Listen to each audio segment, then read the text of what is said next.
الى الكابتن الخطيب ومجلس اداره النادي الاهلي الكيان اللي بيجري في دمي. طبعا بعد الفيديو السابق واللي انا كان عندي الشجاعه ان اقول فيه كل اللي جوايا، ومن حب للكابتن الخطيب وللنادي الاهلي ومجلس ادارته، تعرضت لموجه من الشتائم والسب، ولعلي وانا في هذا العمر مش فارق معايا كل ده، ما دمت مقتنع بما اقوله، وهو لله ووفق قناعاتي. ولما نما لعلمي ان المعلومات اللي انا قلتها في الفيديوهات والقنوات بخصوص الذمم الماليه للنادي الاهلي ومسؤوليه غير صحيحه ومغلوطه، والان عندي الشجاعه اني اقدم اعتذاري عنها وعما فهم خطا منها، ولذلك بعتذر عن اي فهم خطا او كلمه صدرت مني وتبين لي الان انها مغلوطه وغير صحيحه.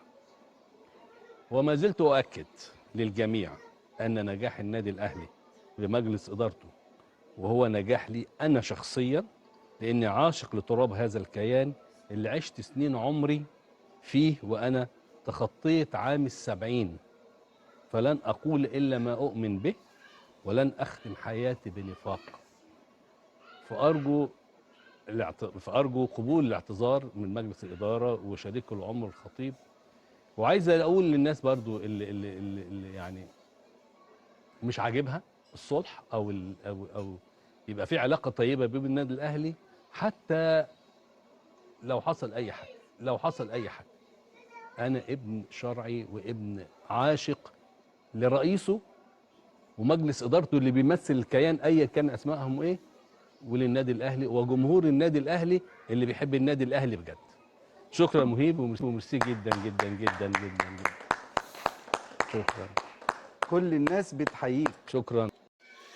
بص يا كابتن مصطفى، هو الاعتذار من شيم الرجال، تمام؟ بس انا مش عارف ليه يا كابتن مصطفى المثل ده مش عارف اطبقه عليك. مش عارف اطبقه عليك لان الكلام ده مش جاي معايا خالص. حضرتك طول عمرك معروف عنك اللي انت بتصطاد في الماء العكر. الانتخابات بتاعت الاهلي الخطيب بعد عن المشهد، فانا خلاص انا على موقفي لان انا كده هعرف اخش النادي الاهلي. الخطيب لسه في المشهد، وجب الاعتذار، خاصة اللي الناحية التانية اللي كانت السبوبة معاهم خربت. خلاص كانوا بيطلعوك في القناة وكان كان كان كان خلاص الناحية التانية خربت. فانت كده هتقعد من غير سبوبة. فلازم اطلع اعتذر للكابتن الخطيب واطلع اعتذر لمجلس ادارة الخطيب اللي انت خدت في عرضهم وقلت عليهم حرامية. فوجب الاعتذار. فالكلام ده مش عارف ليه مش واكل معايا خالص، يعني انا مش جاي معايا ومش هيجي مع جماهير النادي الاهلي، ان جماهير النادي الاهلي بتفهم وعارفه مين اللي بيحب النادي الاهلي بجد ومين بتاع السبوبه والمصلحه وبتاع السمسره.